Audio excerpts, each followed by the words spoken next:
Let's talk about the dandelion. Here we are with the next part on the dandelion, and we're looking at the flower head. Let me see if I can get a little closer here. Alright, now I call it a flower head because each of these little yellow, looks like leaves, are actually little yellow flowers. Okay, so there can be as many as 150 to 200 flowers on the flower head of the dandelion. Now, the dandelion does not need to be pollinated via insects. It can actually pollinate itself. So, that's great for you and me who want to eat them, bad for the person who's trying to get rid of them out of their yard. Well, let's go over to dandelion again with the rosettes down here in the leaves. Of course, you know what the leaves look like.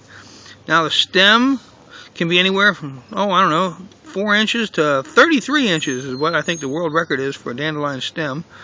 But usually they're like 6, 8 inches tall, something like that. They're just higher than the grass. That's all they have to be, because then they turn into seed heads. This will close back up, turn into a seed head, open back up after the flowers pollinate, and release the seeds all over the place. Now, remember, it has latex. So anybody who's allergic to latex, remember that the dandelion does contain latex. Now, the other part about this floret, we'll call it a floret. Excuse me, I got dirt on myself here. The floret, as we will call it, is reflective ultraviolet light. So it looks different to insects than it does to you and me. This also helps attract other insects and certain ones that come along to help pollinate itself. So, now, the seed heads. Well, here's one I blew on earlier so we can get down and see the actual seeds. Okay. Let me, piece of paper I've got here. It might show up better behind there. Do you see the brown seeds at the top? We have the white at the base here of the flower fleece itself, and the brown seeds. Now the seeds are attached. Well, you can see the florets, the white tufts. There's a white tuft and then a long, shall we say, stem between the tuft and the seed itself, and the brown seeds that you see sticking out of there. All across the top here are the brown seeds. Let's see if we can get one here. There we go. Just one. Hopefully you can see that seed. Hopefully you can see that one seed laying there.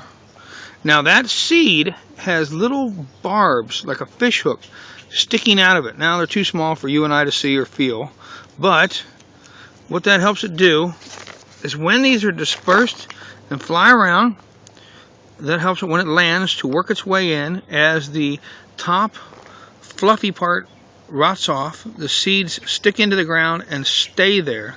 They don't get rolled around and help become new plants. So it really is a heck of a plant to fight against. Not only does it have a very long taproot, but it then puts out 150 to 200 seeds, and the seeds fly on the wind. They can scatter all over the place, and sticking into the ground as they do, even if they were caught like in a spider web or something like that, the tough part would rot off, and the seed would then drop down, and hopefully it would reach the ground, dig itself in as rain washed it down or whatever else, and basically it helps stick to the soil and hopefully germinate and become another plant. Well, that's it on this time around for the dandelion. As I said, ultraviolet, long, narrow, hollow, hairless stem, 150 to 200 florets on the flower head itself. So it's just not one flower, there's a multitude. Now, ooh, look, there's a little bug in there. Anyway, there you go. I hope you enjoyed this, and we'll check on it again later on this year.